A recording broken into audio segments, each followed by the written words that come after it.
Agora foi. Boa noite.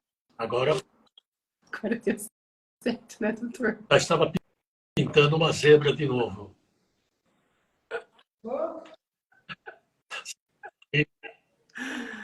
Boa noite, doutor.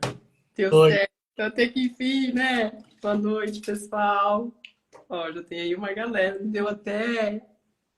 Comecei a suar, não é possível, de novo. essa felicidade aqui não está nascer, né? Ai, boa noite, pessoal. Boa noite. Como o senhor está, doutor? Eu estou ótimo, e você? Também, agora eu tô ótima. Deu certo, conseguimos iniciar a live, né? Véspera de feliz.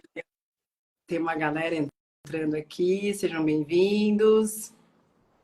Para quem está aqui pela primeira vez, meu nome é Catarine Souza, sou psicóloga, represento a Baeduca junto com a Ana Beatriz Queiroz.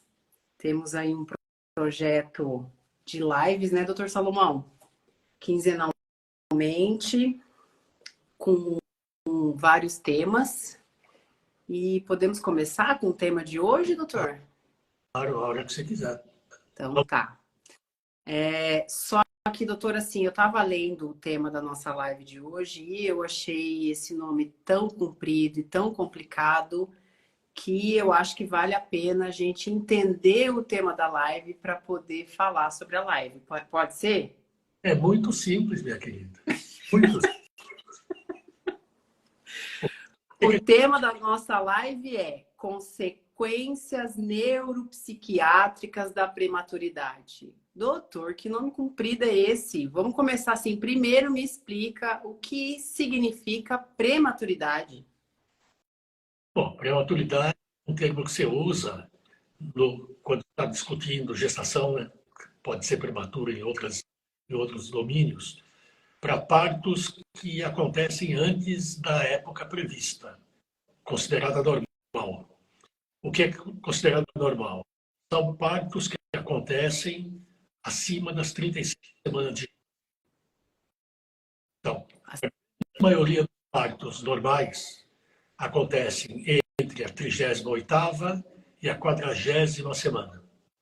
Se ultrapassar a 40ª, a gente está falando de parto Parto travou para mim, não sei se pós-maturo.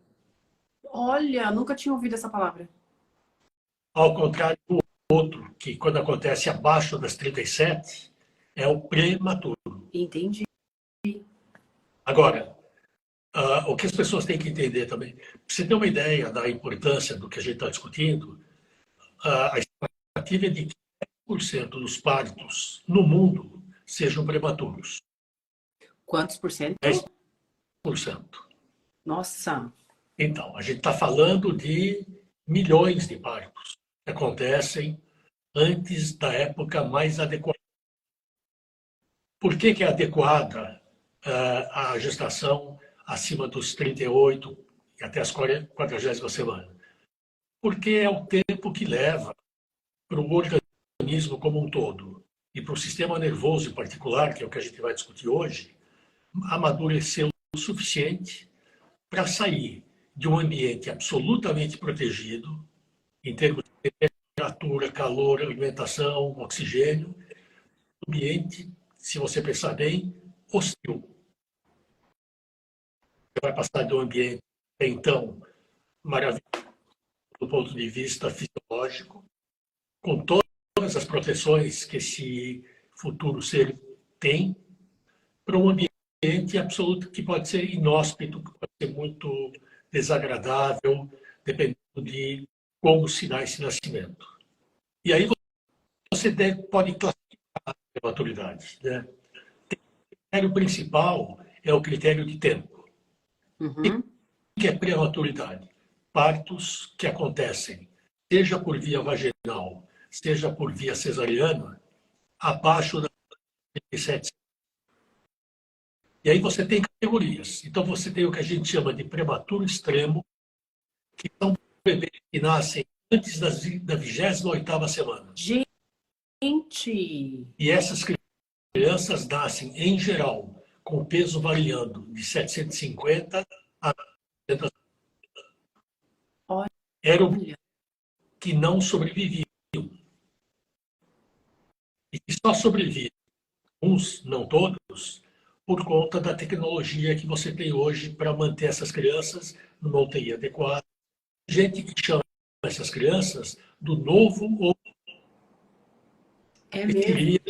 seria uma criatura nova dentro da evolução humana. Porque sem toda a tecnologia, esse não sobrevive. A outra categoria que vem depois são os prematuros moderados. Crianças que nascem entre a 29ª e 30ª.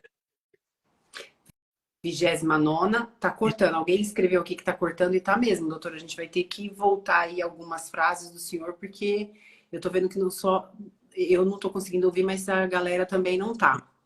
Então, 20ª. Os prematuros moderados.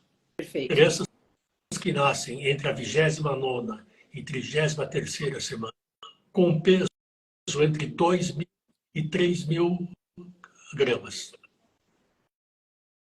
E você tem o que a gente chama de prematuro, que é aquele Prematuro? tardio. Tardio. Que é aquele que nasce entre a 34ª e a 36ª semana de gestação. Um outro critério que muita gente usa, que na verdade não define a prematuridade, mas ajuda a entender um pouquinho o que acontece, é quando você fica por peso. Então, quando você classifica por peso, a gente fala que a criança tem extremo baixo peso quando elas nascem com menos de 1.000 gramas. Muito baixo peso, menos de 1.500. E baixo peso, do modo geral, entre 2, por volta de 2,5. Isso se você considerar que o peso normal, habitual, de uma criança que nasce a termo, é algo em torno de 2.800, 300, 3.000, 3.200 gramas. Varia. Menina um pouco menos, menino um pouco mais. Entendi. Então, prematuridade, você vai ter agora toda a parte da pergunta. Consequências neuropsiquiátricas. Essa última frase que o senhor disse antes de falar a palavra consequências, para mim travou tudo. O senhor consegue lembrar essa última frase? Se você considerar, e aí perdi a frase todinha, ficou mudo para mim. O que eu estou dizendo é o seguinte: a segunda parte da pergunta. A primeira foi o que é prematuro, a segunda, o que é consequências neuropsiquiátricas. Isso, exatamente. O que significa aí neuropsiquiátrica? A gente está falando. São duas palavras que se juntaram. Me explica aí um pouquinho o significado da palavra neuropsiquiatria. Para dizer que prematuros, a gente pode discutir um pouco mais deles, com uma frequência razoável, terão consequências a longo prazo, seja no padrão de desenvolvimento, seja na presença de sequelas neurológicas importantes e seja na altíssima mortalidade que as crianças de muito baixo peso têm. Então, tudo isso eu junto numa neuropsiquiatria. A gente está falando do quê? Comprometimento do sistema nervoso, que pode se manifestar por uma condição neurológica ou por uma condição do ponto de vista do desenvolvimento. Está claro até agora? Claríssimo. Então, qual é o grupo que nos preocupa mais? É o que é muito prematuro. Quanto mais prematura a criança, maior a probabilidade de morte perinatal. Você tem uma ideia? Ainda com toda a tecnologia que a gente tem hoje, se você for pegar os prematuros extremos, você tem uma taxa de mortalidade de 30%. Nossa, é muito. Não um terço. Dos que sobrevivem, vários deles terão consequências neuropsiquiátricas. E variam de quadros específicos de paralisia cerebral, depois eu vou te dizer como é esse quadro, deficiência intelectual, autismo, muito mais frequente do que crianças que não são prematuras. É mesmo? É, sim, senhora. Eu vou depois te dar cifras de estudos que a gente realizou aqui no Brasil. Tá? Tudo isso que eu estou te falando, de forma atenuada, vale para os outros prematuros. Mas muito menos frequentemente. E quando acontecem as sequelas? Em geral, mais sutis do que nos prematuros de muito baixo peso. Entendi. As pessoas têm a romântica do prematuro, que assim, até 1 ano de idade, esse prematuro é imaturo com relação às crianças que nasceram a termo. Tanto assim que a gente usa um critério de idade corrigida. Você faz uma idade aproximada de que idade ele teria se tivesse nascido a termo, né? E você vai ver que muitos deles, pela vida fora, vão continuar a ter diferenças com relação aos que nasceram a termo. Entendi. Método, desenvolvimento, estudos mostram uma marcha tardia, eles podem ter um desenvolvimento da linguagem um pouco mais lenta e eles vão poder ter, na medida que eles são imaturos, alguns problemas que podem comprometer, por exemplo, o início da aprendizagem. Então, se você imaginar que você junta numa sala todas as crianças que teoricamente têm 5 ou 6 anos, se você não levar em conta quais delas foram prematuras, você corre o risco de exigir delas algo que elas não têm. Não deficiência importante, porque elas têm uma certa imaturidade. O que eu chamo de imaturidade? Não estar prontas para determinadas tarefas. Uhum. Tanto assim que algumas vezes você até sugere aos pais que, se perceberem que no início da escola, esses prematuros começam a ter um pouco de dificuldade com relação aos seus colegas, que espere um pouco mais. Eventualmente que fique 1 ano a mais nos anos bem iniciais, para dar conta da maturidade aparecer. Agora, por que tem tanta mortalidade e por que tem tanta sequela? Não só pela prematuridade, porque a criança prematura ela está muito mais sujeita a eventos nefastos do que a criança que nasce a termo. Por exemplo, problemas metabólicos, com hipoglicemia, falta de oxigenação pela hipoxemia, problemas severos na regulação térmica. Essas crianças, se não forem muito bem protegidas, podem ter quadros de hipotermia, quer dizer, em que a temperatura fica muito mais abaixo daquela desejável. E aí, se você somar tudo isso, né? Muito baixo, mais hipóxia, mais problema respiratório, mais hipotermia, enfim, isso justifica porque não sobrevivem e porque dos que sobrevivem, você tem comprometimentos que podem variar. Entendi. Então, uma coisa que as pessoas têm que levar em conta é que uma criança que nasce 3 meses antes do que deveria, ela chega ao mundo com um monte de estrutura que teriam no útero um tempo adicional para amadurecer, para desenvolver circuitos, etc., do que quando ela nasce. Como eu disse no começo, né? O prematuro está em um ambiente absolutamente inóspito para ele. Temperatura, pressão, enfim, tudo é diferente, né? Inclusive as primeiras relações com a mãe. É uma criança muito mais do ponto de vista orgânico do que uma criança que nasce com 3 quilos. Então, isso pode levar a dificuldades no pegar o peito, dificuldade de sucção, isso pode reverter em problemas com relação à nutrição adequada dessa criança. Essas crianças não raramente têm quadros de hipoglicemia, muito atento na UTI pediátrica.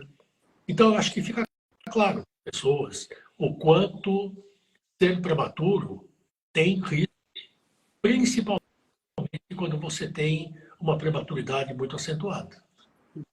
Entendi. Entendi. Já tem um monte de comentário aqui, doutor. Deixa eu resgatar aqui algumas perguntas, que eu acho que algumas falam até essa parte aqui da nossa conversa. Qual o nome depois de 40 semanas? Não deu para entender, uma pessoa perguntou aqui. Pós-maduro. Pós-maduro. Oposição a pré. Pré, pós, depois. Uhum. Não é bom ser pós-maturo. Por isso que gestações que começam a se aproximar da 40ª semana e não tem o menor sinal de que o parto está evoluindo, muito frequentemente é uma indicação de ou você induzir o parto, ou de cesárea. Entendi. Porque não é conveniente também esse sistema nervoso ficar exposto a um ambiente quando há um tempo que ele já deveria estar exposto a outro. Entendi. Então, de adaptação óbvia, né? Então, não é muito bom a pós-maturidade também. Perfeito. Eu só gostaria de deixar, talvez alguém... É o PIG, o pequeno para a idade gestacional. O que é isso? É a criança que nasce até a termo,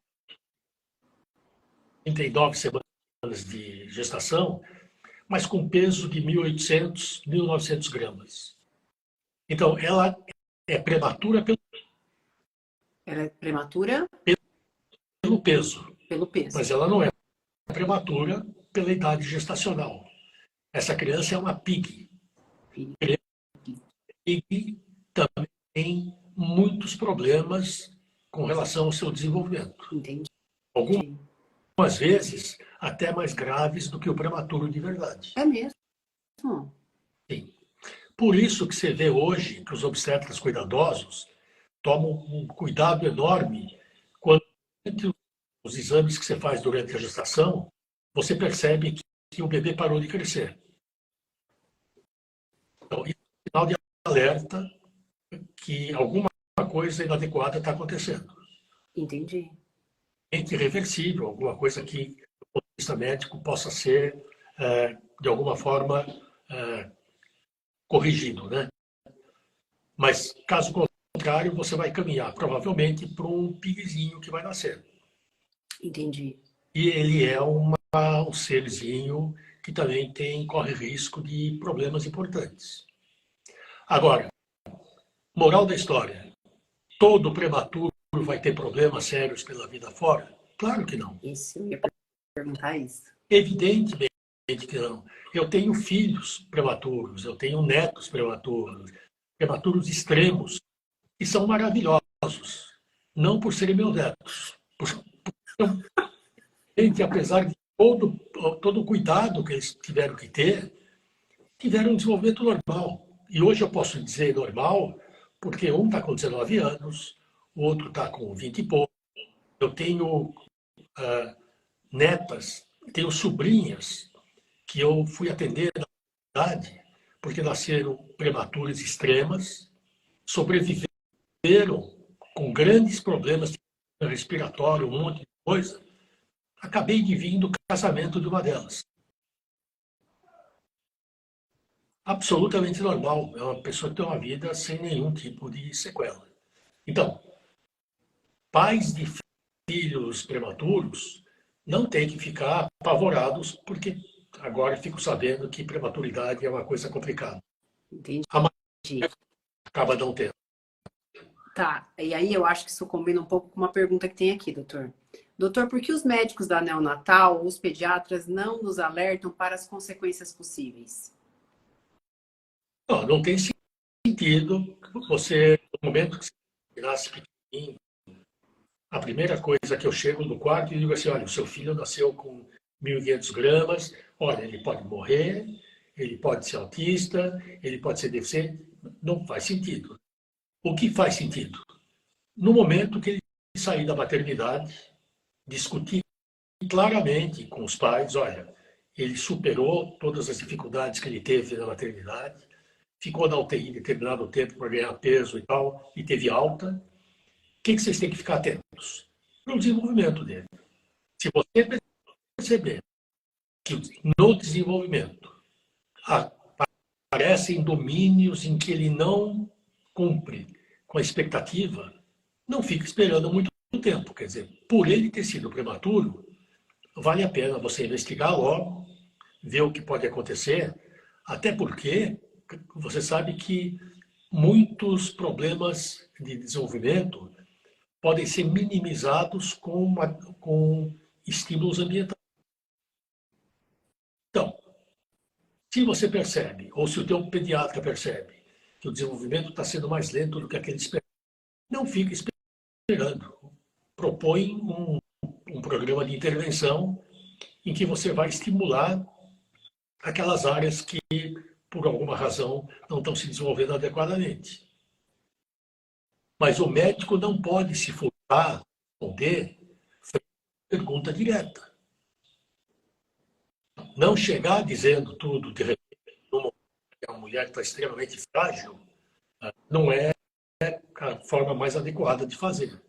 Mas deixar de responder, se for questionadamente, é desonesto. Sim. Então, se questionado, olha, crianças que nascem com o peso que seu filho nasceu têm uma probabilidade maior do que outras de apresentarem problemas de desenvolvimento. Fique atenta. Se você perceber qualquer coisa, procure um especialista. Tem gente, inclusive, que propõe prematuros extremos, quando tem alta, e já posso ir direto para um programa de intervenção precoce. Tentativa de você se antecipar a possíveis problemas. Mas é como eu te disse, como a maioria não vai ter nada, não é uma pública defensável. Né? Sim. Acho que tem que esperar um pouco. Prematuros podem ter problemas visuais. Prematuros podem ter problemas auditivos. Prematuros podem ter quadros de paralisia cerebral.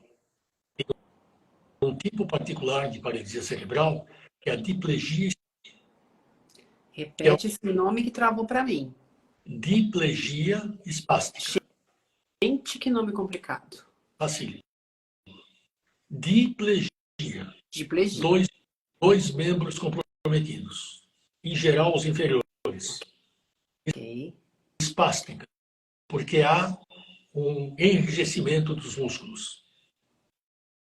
É a forma mais comum de paralisia cerebral em prematuros de muito baixo peso. Olha. E é a consequência da falta de oxigenação num determinado ponto do sistema nervoso central. Então, isso é importantíssimo que seja identificado, porque não tem cura, mas pode ser minimizado por fisioterapia, terapia ocupacional e uma série de coisas. Perfeito. Perfeito. Então, a gente já está entrando aí nas consequências neuropsiquiátricas, é isso aí? Estou entendendo certo, doutor? Já estamos há muito tempo falando. Tô falando disso desde o começo, você não tá ouvindo. Ou se você quiser chamar. Ai, ai. Tá, então bora lá, doutor. Quais outras consequências neuropsiquiátricas um bebê prematuro pode ter, pode viver? Uma coisa que eu estudei muito, porque é do meu interesse particular, é a prevalência de TEA em prematuros. Então, a gente tem um grupo de estudos que teve acesso a um laboratório de prematuros de uma faculdade muito importante aqui de São Paulo. E a gente teve o privilégio de ter acesso a essas crianças, porque são crianças que encaminharam todas no ambulatório, tendo como causa prematura. Então, qual era a nossa pergunta? A pergunta era, Entre as consequências neuropsiquiátricas do prematuro, principalmente por extremo, a menos de 1.000 gramas, existe um aumento no número de crianças com autismo. Por que é importante eu saber isso? Porque se eu provar que sim, eu já começo a ver esse grupo como um grupo de risco para o TEA. Perfeito. E na primeira manifestação, passa a menção a essa possibilidade, eu começo a intervir, ainda que seja muito cedo, ainda que eu não tenha um diagnóstico. Então, o que a gente fez? Era um grupo com psicólogos, biólogos, etc. Começou a pegar essas crianças já nos primeiros meses de treinamento. Por volta do sexto, nono mês, a gente aplicou um teste de rastreamento Um teste de rastreamento de TEA, que é autismo. de TEA. Uhum. Teste de rastreamento não faz diagnóstico. Teste de rastreamento levanta a presença de sinais sugestivos de. Então, a gente aplicou isso por volta de 6, 9 meses e aplicou depois de 8 meses, mais ou menos, 2 aplicações. Na primeira aplicação, a gente teve por volta de 8% de crianças com sinais de risco presentes. 8 a 10%. Que é um número enorme. Sim. No segundo, o segundo passo de aplicação do mesmo teste, isso caiu para menos de 5%. O que isso quer dizer? Que prematuros extremos, quando você rastreia a ideia, até 10% deles ficam suspeitos. Mas se metade deles deixa de ter positividade depois, isso significa que no prematuro extremo pequenininho, vários sinais que são positivos de TEA são simplesmente decorrentes da prematuridade. Então, o que é importante? Fez o rastreamento numa criança pequena. Repete o rastreamento por alguns meses. Perdura os sinais sugestivos de começa a tratar. Perfeito. Todos os sinais desapareceram. Era da prematuridade. Então, é possível que naquele prematuro que tinha sinais e não tem mais, e eu não tenho essa resposta ainda, algumas pequenas diferenciações Algumas pequenas coisas, travou de novo. podem permanecer. Permanecer. E explicam, talvez, aquilo que eu falei no começo. Um atraso na linguagem, um desenvolvimento motor um pouco mais lento, alguma dificuldade no aprendizado escolar das primeiras séries. Então, moral da história. Prematuros extremos são mais suscetíveis de ter ideia. São mais suscetíveis de terem graus variáveis de deficiência intelectual. Porém, podem parecer mais atrasados do que os outros, sem que isso tenha uma consequência maior. A própria prematuridade pode dar uma história. A própria prematuridade Pode fazer com que essas crianças ainda tenham pequenas diferenças em relação às crianças típicas. Ah, perfeito. Então, é preciso muito bom senso para avaliar essas crianças e determinar se a presença dos atrasos justifica tratamento ou não. Uhum. Então, pondo de outra forma, o grupo de prematuros é um grupo de risco para consequências neuropsiquiátricas da infância. Sacou? Ok. Que mais? Deixa eu ver se tem alguma pergunta aqui.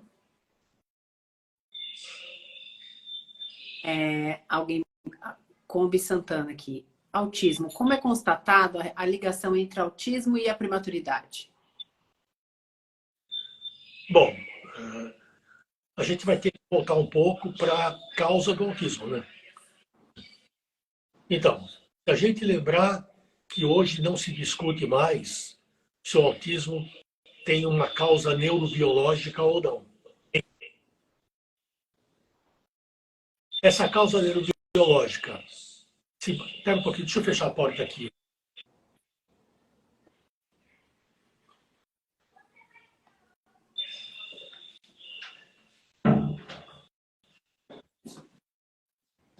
E um som atrapalhando aqui. Então. Eu estava ouvindo mesmo e eu achei que fosse aqui da internet, mas acho que era daí. Está ouvindo a gente na sala. E o demora para chegar lá e volta aqui para mim. Tava me atrapalhando.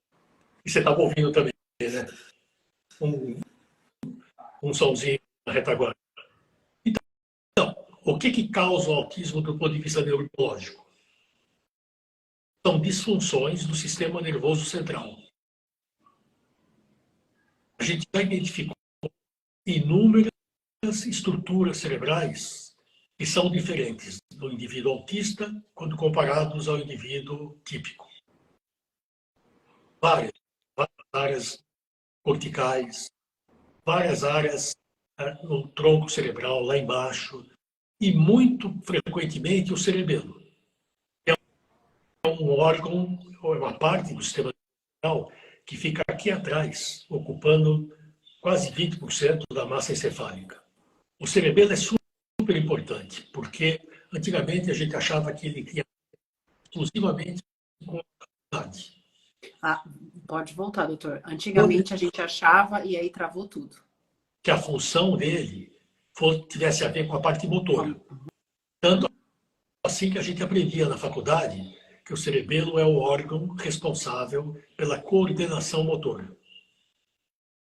Hoje eu te diria que o cerebelo é responsável pela coordenação de todo o sistema nervoso. Tem a ver com aspectos cognitivos, tem a ver com linguagem, tem a ver com comportamento, tem a ver com um monte de coisas. Alterações cerebelares já foram identificadas em muitas crianças com TEA. O cerebelo é uma estrutura que se desenvolve muito lentamente e que tem a maior parte do seu desenvolvimento no último trimestre da gravidez. Então, esse cerebelo exposto a condições não adequadas, ele não vai se desenvolver de forma normal.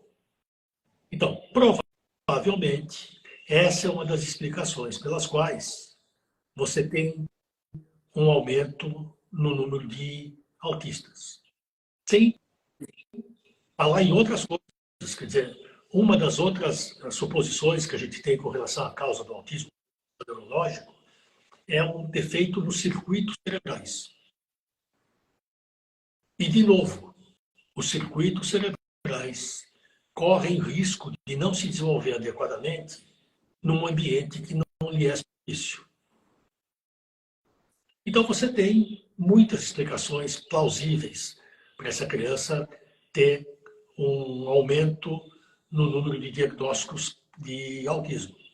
Então, provavelmente, essa é a explicação. Talvez haja outras que a gente ainda não conhece, mas essas, para mim, já justifica as estatísticas claramente esse aumento de autismo em crianças prematuras. Perfeito. Perfeito. Alguém aqui, ó, que perfeição de explicação. Suas fãs estão aqui também, viu, doutor? Várias. Quem mais? Que perguntas nós temos? Bora lá, deixa eu olhar aqui.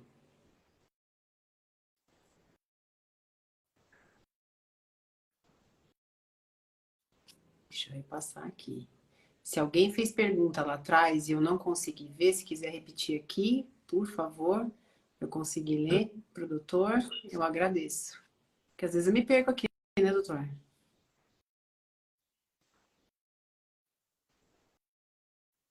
Boa noite, doutor, sou sua fã. Fã tem bastante aqui, doutor.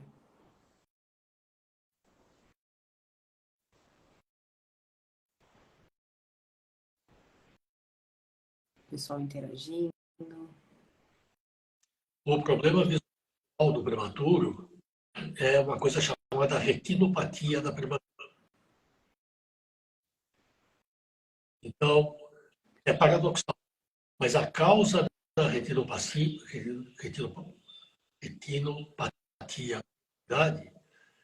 é o excesso de oxigênio que essas crianças recebem na UTI.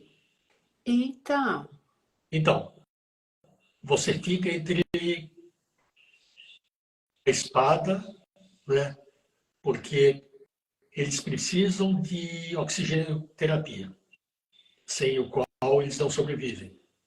Mas o excesso dessa oferta de oxigênio é altamente lesivo para a retina. Entendi.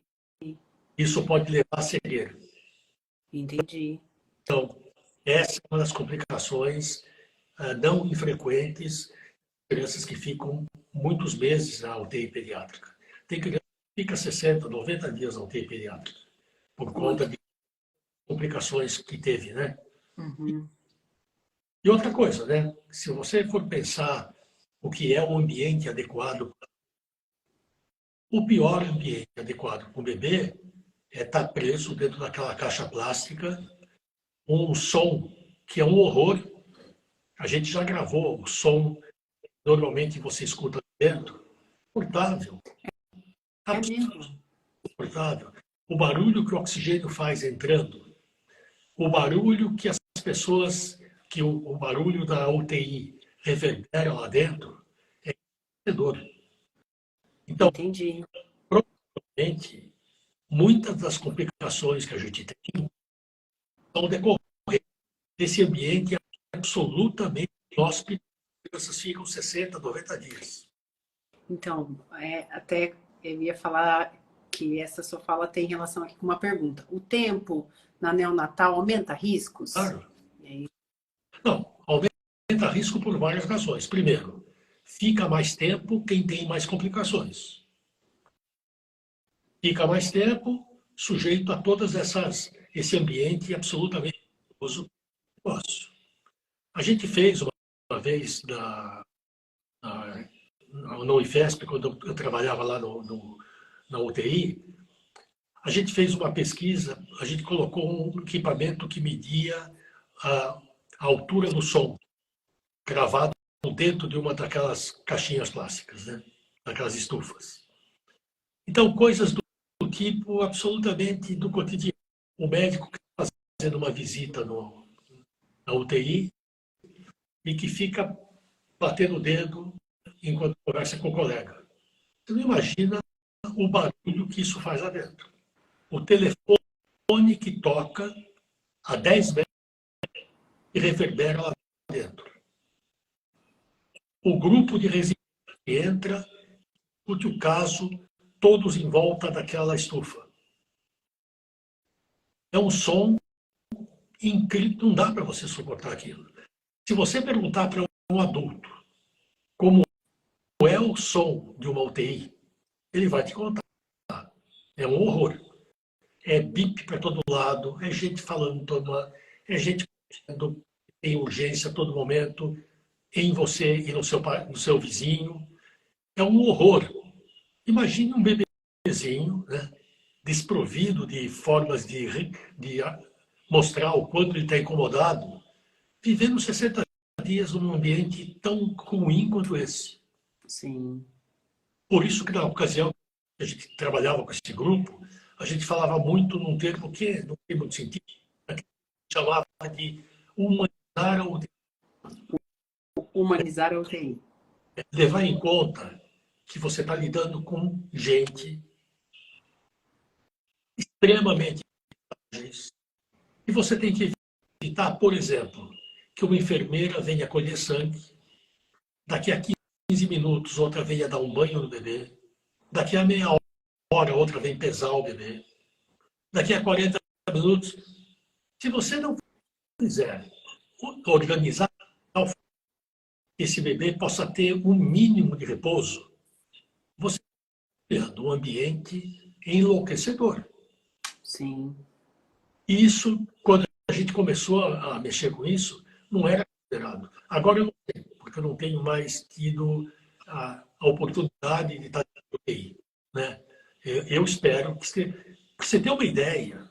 Quando eu era residente no hospital, havia uma discussão se bebê da UTI tinha dor. Ô, louco! Ô louco, digo eu. Tanto assim que quando eu estava ainda, chegou uma pessoa que foi fazer um Chegou uma pessoa. que veio, foi fazer um estágio no exterior e voltou com a notícia de que bebê pequeno tem dor. Então, se eu vou fazer algo doloroso, eu tenho que propiciar algum grau de analgesia, de fazer com que ele não sofra tanto. Mas se você imaginar que isso não era nem levado em conta naquela ocasião, você imagina como a gente tratava essas crianças. Sim. Melhor das intenções, quer dizer, deixar que ela sobreviva, fazendo o possível para que ela fique bem, mas sem se dar conta de que todos esses procedimentos poderiam estar trazendo danos adicionais. Sim. Então, acredito que agora essa coisa seja muito mais humanizada do que na minha época de residência. Tá. Tem uma mãe aqui, ó. Tem um prematuro, ficou 60 dias. Fala um pouco sobre hemorragia intracraniana. O meu bebê teve um grau 4. Pode explicar, inclusive, o comentário dela aqui, doutor, porque acho que... Hemorragia intracraniana é muito comum em prematuro. Muito comum. Só que, habitualmente, quando é nível 1 e 2, não necessariamente traz consequências. Quando é 3 e 4, a possibilidade de consequências é maior. Uma das consequências é paralisia cerebral. Outra consequência É outra consequência? hidrocefalia, Hidrocefalia. porque o sangue pode chegar dentro dos ventrículos cerebrais, aquelas áreas cheias de líquido, e entupir as vias pelos quais aquele líquido tem que circular. Você pode ter também hematomas, coleções de sangue em várias regiões do cérebro. E na dependência da localização e da extensão, algumas podem ser simplesmente removíveis, outras não. Algumas podem ser, travou.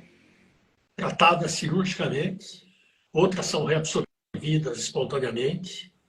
Então, você pode ter consequências muito diversas em razão da hemorragia.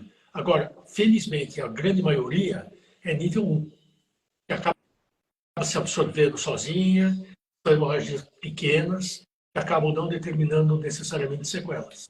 Entendi. Perfeito. Tá, tem outra pergunta aqui.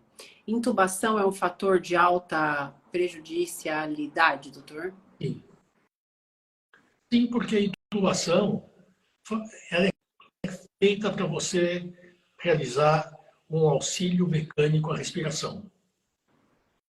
Para você fazer isso, você tem que injetar ar sob pressão. O ar sob pressão, por muito tempo, pode lesar os alvéolos, onde o sangue passa no pulmão. E, em consequência disso, determinar problemas. Outro Entendi. pode acontecer com intubação, uma lesão da faringe e das cordas vocais. Não é tão frequente, mas pode acontecer. Então, você vê, né? As pessoas estão lembrando de outros fatores agravantes para a prematuridade. Porque prematuro é muito mais frequentemente entubado, é muito mais frequentemente ventilado, é muito mais frequente e dando comprometimentos adicionais à prematuridade em si. Perfeito. Tem outra pergunta aqui. Qual tempo é considerado normal para que o bebê chore e respire ao nascer? A demora causa ou influencia quando a gente fala em TEA? Meu bebê foi PIG a termo. Não, não tem tempo. Né? O tempo habitual. Nasceu, chorou. Mas se você perguntar para muitas mães, chorou logo que nasceu? Não, teve que levar um tapa na bunda para chorar. tudo bem. O que não pode acontecer é esse bebê nascer asfixiado, não chorar, e você tem que ter outros procedimentos para que ele possa chorar. O que se faz habitualmente na sala de parto? Você aspira o bebê, porque ele normalmente engole um pouco de líquido miniótico. Eu ia perguntar, o que é aspirar o bebê, doutor? Lembrando que tem gente aqui que está todo... É você colocar uma borracha, que é um aspirador, pela boquinha do bebê e aspirar aquela massa líquida que fica aqui obstruindo a respiração dele. Agora, essa informação, muitas vezes, demorou um pouco para chorar e ficou autista, não tem nada a ver. Para que ele tenha uma hipóxia, uma falta de oxigenação no momento do parto, e leve a uma sequela importante, ele tem que ter, sabe aquelas notinhas, o Apgar? O Apgar é uma notinha que todo bebê tem, que você leva em conta a vitalidade do bebê. O choro, o jeitão, uma série de coisas. A maioria das crianças sadias, saudáveis, tem no primeiro minuto 8 ou 9 e no quinto minuto 10. 8 a 9 no primeiro minuto. 9 a 10 no segundo, maravilha. Ainda que te digam que ele demorou para chorar, não comprometeu nada, porque o Apgar dele. Qual é o Apgar que preocupa a gente? Aquele que é menor de 5 minutos. Tem um monte de criança que nasce com Apgar de 0 e 4. O que isso significa? Teve uma hipóxia grave no período neonatal. Ai, que angústia. É candidato a ter uma sequela. Não é necessário que o bebê saia da vagina berrando, embora muitos façam. Mas um tempo de 2, 3, 4 segundos não faz a menor diferença. Outra coisa que frequentemente assusta muito as mães. Ah, o meu bebê nasceu roxinho. Ou você também. Eu também. Você olhar perto um bebê cor-de-rosa, com cara de anjo, muito pelo contrário. Ele pode nascer levemente arroxeado, mas assim que ele começa a respirar, a cor dele começa a se tornar rósea. Então, nasceu roxinho, tem que nascer muito roxo para isso ter um significado em termos de patologia. Entendi. Mas naquele momento, eu me coloco no lugar da mãe, não nasceu cor-de-rosa, meu Deus do céu, né? Desesperador, né? Ele está meio azulado, meu Deus do céu. Não, não chorou imediatamente, meu Deus do céu. Não. Quer dizer, apesar de tudo, o bebê é muito mais resiliente do que isso que a gente imagina. Entendi. E naquele momento de ansiedade, um segundo é um dia para você, né? Opa! Você não tem mais noção de tempo. Assim, demorou muito para chorar. Né? O médico levou para não sei aonde, depois de quantos minutos, quando eventualmente aquilo aconteceu em 10, 15, 20 segundos. E depois Perfeito. o cara não para mais de chorar, né? Não chorou, deu, e depois, pelo amor de Deus, não para mais de chorar. Qual botão desliga, né? Doutor, deixa eu resgatar aqui, ver se tem mais alguma pergunta. Até tem algumas perguntas. Pessoal, perguntas que não têm relação com o tema, eu vou pedir a gentileza de vocês deixarem essas perguntas ali nos comentários dessa live. Essa live vai ficar salva, porque a gente depois pensa nos próximos temas com as dúvidas de vocês. A gente tem que programar os próximos, né, Catarina? Isso. Tá, uma mãe aqui. Queria saber qual a função do óleo de canabidiol no cérebro de um autista. Eu já falei 1000 vezes a praga É uma praga isso. Ai, eu tava com saudade desse humor. Não existe nenhuma evidência no mundo até hoje que comprove que óleo de canabidiol traga algum benefício em crianças com TEA. Ponto. Perfeito. Outras coisas. Não há até hoje nenhum estudo de longo prazo que diga que se não fizer bem, não faz mal. Não sabe-se. A gente não tem ideia do que esta droga pode fazer no cérebro de uma criança. A gente não tem ideia. Então, como eu ouço essa pergunta todos os dias eu consulto. Sério, doutor? Todos os dias. Gente, sério que virou mesmo uma febre. Qual é a resposta que eu dou para os pais? Não compre o óleo de canabidiol. Compre um baseado. Fuma você um baseado e deixe de atormentar o seu filho. Isso baixa a ansiedade. O mundo vai ficar mais palatável. Filho, quem sabe é uma coisa adequada para o adulto. Entendi. Não tem. A gente está cansado de falar sobre isso. Mas, assim, autismo hoje é um nicho que deve gerar bilhões de reais, bilhões de dólares pelo mundo, tanto no tratamento que é recomendável, quanto nos múltiplos tratamentos que não são. Então, o que eu sempre costumo falar para os pais? Não saia dos tratamentos que têm eficácia científica comprovada. Quem pode te dizer isso? Bom, o teu médico pode, e se você tiver bom senso, a internet pode. Eu recebi, por exemplo, anteontem, um exame de DNA que uma menina que foi me procurar foi dada para diagnóstico. É um exame que é vendido na internet. Eles mandam um kit para tua casa, você mesmo colhe o material da bochecha. Você manda de volta, e aí, depois de 2, 3 semanas, eles se mandam o resultado. O resultado é feito com bolinhas. Amarela, laranja e vermelha. Para dizer se algumas características naquele DNA são muito prováveis, pouco prováveis ou improváveis.